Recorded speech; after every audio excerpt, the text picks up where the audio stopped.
बिस्मिल्लाहिर्रहमानिर्रहीम, अस्सलाम वालेकुम। मैं असदुल्लाह खान हूँ। कल की वीडियो में मैंने आपको बताया था और शहबाज शरीफ साहब की दरख्वास्त पढ़कर सुनाई थी कि किस बुनियाद पर वो समझते हैं कि FIA की जो FIR है जो 2020 में हुई थी उसको लाहौर हाई कोर्ट की जानिब से क्वैश कर दिया जाए। वो क्वैशमेंट की दरख्वास्त लेकर गए थे और साथ ही साथ ये कहा था कि जब तक ये केस चल रहा है, यानी ये जो नई दरख्वास्त दायर हुई है, जब तक इसका फैसला नहीं हो जाता तब तक जो बैंकिंग कोर्ट है जहाँ पर शहबाज शरीफ की प्रोसीडिंग्स चल रही हैं या जो FIA है उसको काम करने से रोक दिया जाए, यानी इस पर स्टे ऑर्डर ग्रांट कर दिया जाए। ये दो दरख्वास्तें लेकर शहबाज शरीफ, दो प्रेयर्स लेकर अमजद परवेज साहब के जरिए शहबाज शरीफ जो है वो लाहौर हाई कोर्ट के पास गए थे और आज दो रुकनी बेंच ने इस पर समाअत की। चीफ जस्टिस अमीर भट्टी साहब की सरबराही में ये बेंच था और इसमें दूसरे जो जज थे वो जस्टिस तारिक सलीम शेख थे और इस दो रुकनी बेंच के सामने जो मामला ज़ेर समाअत था वो क्वैशमेंट का था। अब इस पर अमजद परवेज साहब ने आते ही जब दलाइल का आगाज़ किया तो उन्होंने कहा कि FIA की तरफ से बनाई गई जो FIR है उसका उन्होंने तारीखें बताई कि फलां तारीख को FIR की गई और नैब का केस फलां तारीख को रेफरेंस बनाया गया और नैब में एक ट्रायल चल रहा है, फिर दूसरा FIA में हुआ है, तो उसकी तारीखें और डिटेल्स बताने के बाद उन्होंने कहा कि FIA की तरफ से जो बनाई गई FIR और बेनामी अकाउंट से मुतल्लिक है और यही जो तफ्तीश है वो नैब की तरफ से भी हो रही है, यानी FIA भी बेनामी अकाउंट से मुतल्लिक तफ्तीश कर रहा है और नैब भी जो है वो बेनामी अकाउंट से मुतल्लिक तफ्तीश कर रहा है। तो अमजद परवेज साहब ने सवाल उठाया कि क्या स्टेट को अथॉरिटी दी जा सकती है कि अगर एक ही जुर्म के इल्ज़ाम में मुख्तलिफ इदारे जो हैं उनके दायरा इख्तियार में मामला आता हो तो क्या सब इदारे अपने अपने तौर पर ये जो है वो करने लगेंगे, अपने अपने तौर पर केसेस बनाएंगे और अपने अपने तौर पर प्रोसीड करने लगेंगे। तो ये सवाल अमजद परवेज साहब ने उठाया कि अगर फ़र्ज़ कीजिए कोई ऑफेंस है वो मुख्तलिफ इदारों की जुरिस्डिक्शन में आता है तो फिर कौन से इदारे का दायरा इख्तियार बनेगा कि वो उस पर काम करे।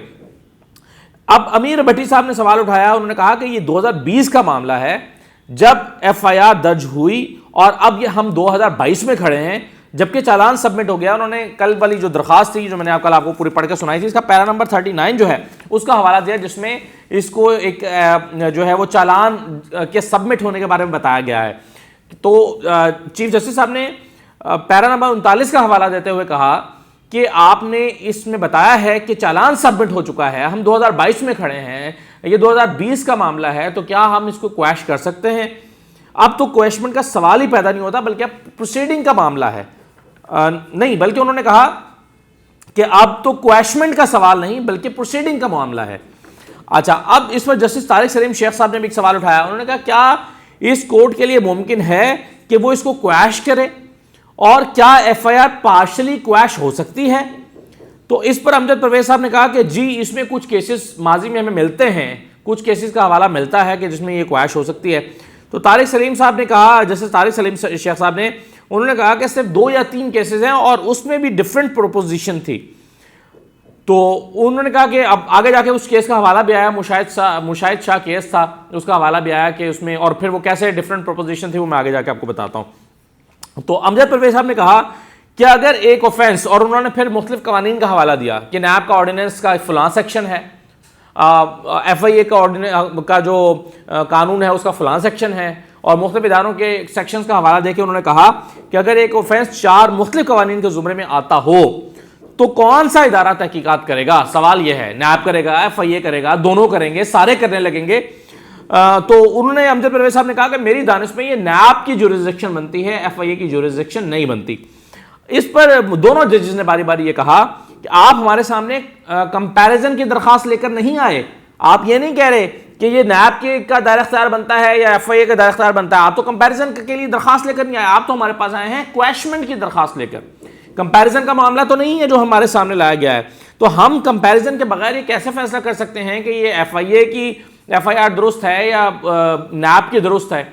तो इस पर ये वो नुक्ता था जिस पर दोनों जजेस कन्विंस थे और दोनों ने बारी बारी इस पर कहा। और फिर जस्टिस तारिक सलीम शेख साहब ने भी कहा, उन्होंने कहा कि मुशाहिद शाह केस है उसमें भी कंपैरिजन किया गया है, जिसका आप हवाला दे रहे हैं, तो मुशाहिद शाह केस जो है उसमें भी कंपैरिजन किया गया है,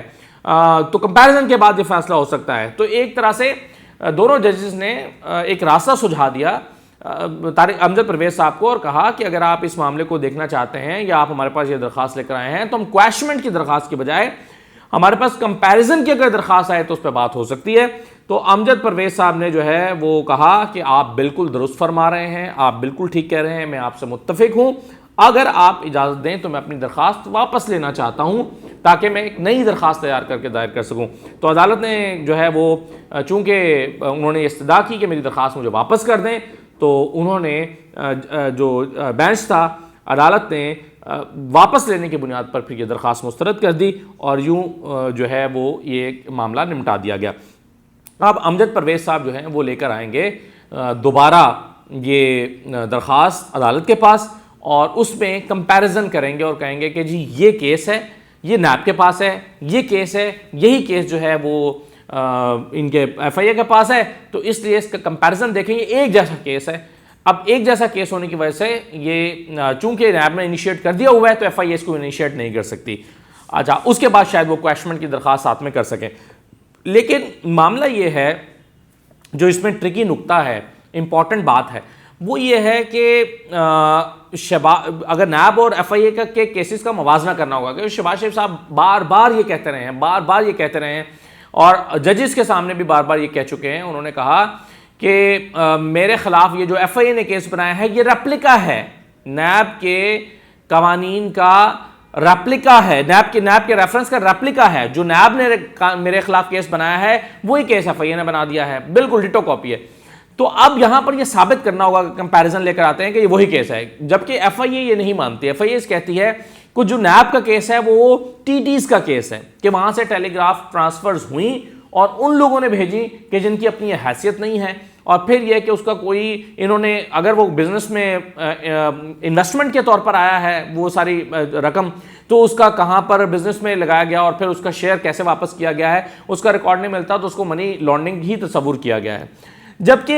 ये वाला जो केस है FIA का, इसमें 14 मुलाजमीन जो लो इनकम मुलाजमीन हैं, 14 मुलाजमीन के 28 अकाउंट्स में 16 अरब रुपए की ट्रांजैक्शंस का मामला है। ये डिफरेंट है और वो डिफरेंट है। अब FIA ये कहती है कि हमारी एक भी जो ट्रांजैक्शन है वो नैब से नहीं मिलती, यानी नैब की ट्रांजैक्शंस बिल्कुल मुख्तलिफ हैं और FIA ने जो रिकॉर्ड केस तैयार किया है, जो चालान तैयार किया है, वो बिल्कुल मुख्तलिफ है। और वाकई मेरे पास दोनों फाइलें पड़ी हुई हैं। मेरे पास जो चालान है शहबाज शरीफ का FIA में, वो भी पूरा मुकम्मल तौर पर मेरे पास 64 सफ़ात का मैंने पढ़ रखा है, और नैब का जो केस है वो भी पढ़ रखा है। बादियों नज़र में, मैं लॉ का इतना एक्सपर्ट नहीं हूँ, लेकिन बादियों नज़र में यही लगता है कि वो TTs का मामला है और एक आपके असासे जो है वो आमदन से मैच नहीं करते, और यहाँ पर जो है ये लो इनकम जो मुलाजमीन हैं उनके जो 14 मुलाजमीन, उनके 28 अकाउंट्स हैं, उन 28 अकाउंट्स में 116 अरब रुपए की ट्रांजैक्शंस हुई हैं। अच्छा, अब ये जो अगर ये साबित कर पाते हैं अमजद परवेज साहब अगली दरख्वास्त में, जिसमें वो लेकर आएंगे कंपैरिजन का मामला कि जी ये नैब का केस है, ये FIA केस है और एक ही केस है,